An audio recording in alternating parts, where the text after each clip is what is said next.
Hello viewers, welcome to my channel studying in science. তো আজকে আমি ক্লাস 6 সমাজ নিয়ে আলোচনা করবো ফার্স্ট টাইম, যেটার ভালো নাম বাংলাদেশ ও বিশ্ব পরিচয়।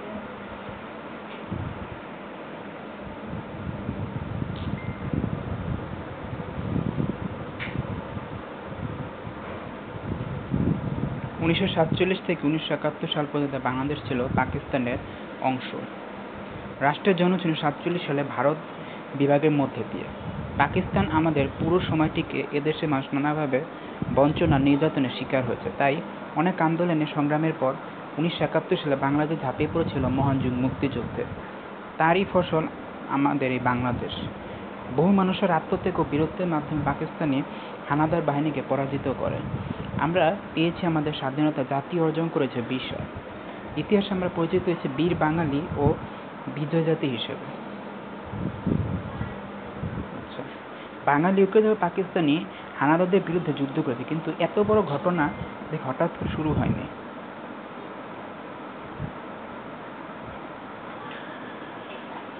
স্বাভাবিকভাবে এর আরেকটি পটভূমি ছিল। দেখো, আজকে আমরা জানবো মুক্তিযুদ্ধের পটভূমি। 1947 সালে পাকিস্তান রাষ্ট্রের জন্ম হয়। দেশটি ছিল দুটি অংশে বিভক্ত, পূর্ব পাকিস্তান ও পশ্চিম পাকিস্তান। দুটি অংশের মধ্যে প্রায়শই মাইলের ব্যবধান। মাঝখানের জন্য একটি দেশ ভারত ও পাকিস্তান রাজধানী ছিল পশ্চিম পাকিস্তান। ক্ষমতা ছিল পশ্চিম পাকিস্তানিদের হাতে। অনেক আন্দোলন ও সংগ্রামের মাধ্যমে ব্রিটিশদের কাছ থেকে অর্জিত স্বাধীনতা সত্ত্বেও পূর্ব পাকিস্তানের স্বাধীনতা বাদ পায়নি। পশ্চিম পাকিস্তানের তখন থেকে পূর্ব পাকিস্তানি অর্থাৎ বাঙালিদের উপর বৈষম্য, শোষণ ও বঞ্চনা শুরু করছে। পাকিস্তানিরা প্রথম আক্রমণ করলো বাংলাদেশ সংস্কৃত তথা মাতৃভাষা বাংলার উপর, তারপর রাজনৈতিক অধিকারের উপর। একতরফা ক্ষমতা ভোগ করে পাকিস্তান শাসকরা আঘাত হানলো আমাদের অর্থনীতির উপর। পাশাপাশি চলল বাঙালি সংস্কৃতির বিরুদ্ধে কুৎসা আড্ডা ধ্বংস প্রয়াস।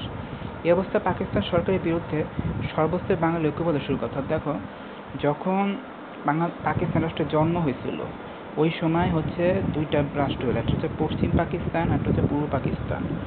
আর তখন হচ্ছে দেখা গেছে যে এই যে পূর্ব পরিচালনা হইলো, এখানে দেখা গেছে পশ্চিম পাকিস্তানেরাই বেশি সুবিধা ভোগ করছে, পূর্ব পাকিস্তানরা অতটা সুবিধা পাইতো না।